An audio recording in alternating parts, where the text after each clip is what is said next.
So you don't want to spend loads of money on a high-end phone, which I honestly get, but you feel like mid-range phones are missing features that you really want on your phone. Enter the Samsung Galaxy S8. This might be your best mid-range phone priced phone. This is an older phone with it being over 2 years old, but it has the features of a high-end phone simply because it was a high-end phone. So the question simply becomes, should you get this instead of a mid-range phone? Let's find out in this video.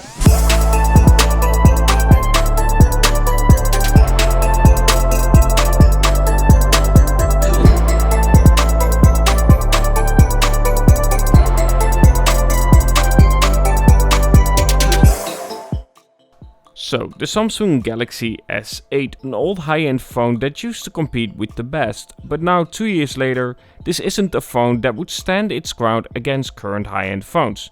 But with that being said, this is still a solid phone.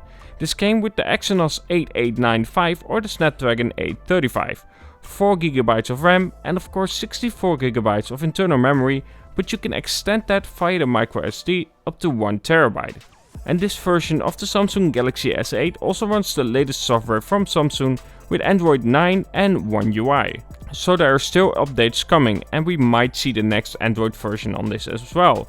Though after it probably will only get security updates. But what makes this a strong case against budget and mid-range phones is several features and of course its build quality, where some others around this price will have a plastic back or a plastic frame. This is a solid metal with glass build. And with that you also get an IP68 rating and of course a wireless charging, features that most mid-range phones or any that I can think of right now simply don't have. Where you do see we are talking about a 2-year-old Samsung device is the camera setup. We only have one camera, but in terms of hardware behind this camera it is still pretty solid.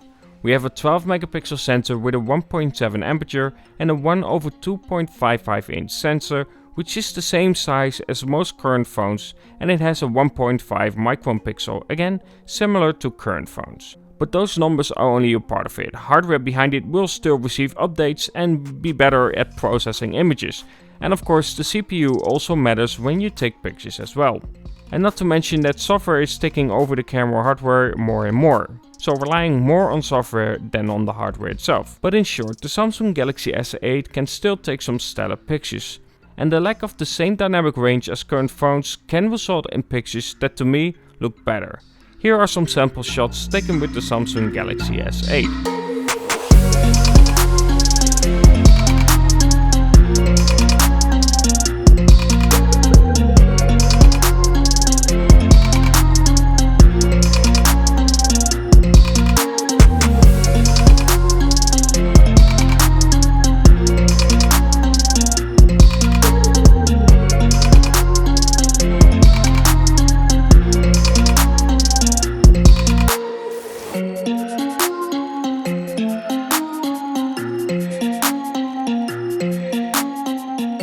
Now in terms of video you also get mostly everything from current phones, up to 4K and 30 frames per second, but also 480 frames per second slow motion at HD quality.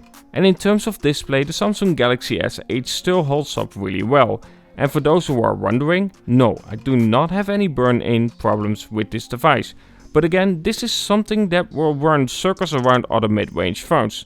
Though Samsung is adding AMOLED displays to their A series and those displays are doing a fine job as well. But more often than not, mid-range phones simply do suffer from a lesser display, where the Samsung Galaxy S8 clearly doesn't. Now there are some things though that holds this phone back, and one of those is clearly battery life. Simply put, the battery life on the Samsung Galaxy S8 isn't good. While the bigger S8 Plus had better battery life, they both didn't perform well in that department at all. But if you are willing to spend a little bit more though, you can also get the Samsung Galaxy S9 for a pretty good price on Amazon, which I will leave an affiliate link to below. So be sure to check that out if you are interested. So at the end, the Samsung Galaxy S8 has some features that really make it stand out, and of course the build quality. What I really like about the form factor of the Samsung Galaxy S8 is that it's smaller, it's easy to use with that. There are some things like the fingerprint scanner placement that aren't good, but it runs Android 9 and it has some updates and security updates will follow. some mid-range phones don't get any updates. So that's a good thing about this phone. I think this is really a phone you should look at if you want a phone for mid-range price or even lower. I think you can find some really good options. And in turn, like I said, you have the features of a high-end phone, like an IP rating, like wireless charging and so on. So I think this is really an impressive device and something you should consider if you are only willing to spend a mid-range price. So what do you think? Is the Samsung Galaxy S8 probably one of the better considerations you have to take in when you actually look at a mid-range priced phone? Or do you think you should skip this one and maybe just save up a little bit more money, or just look at some other good mid-range phones as well, with of course giving up some features? Let me know in the comments below, and of course if you haven't liked this video yet, don't forget to leave a like and of course subscribe. It really helps my channel out if you leave that like, but also if you subscribe. But anyway, talk to you guys in the next, and have a good one.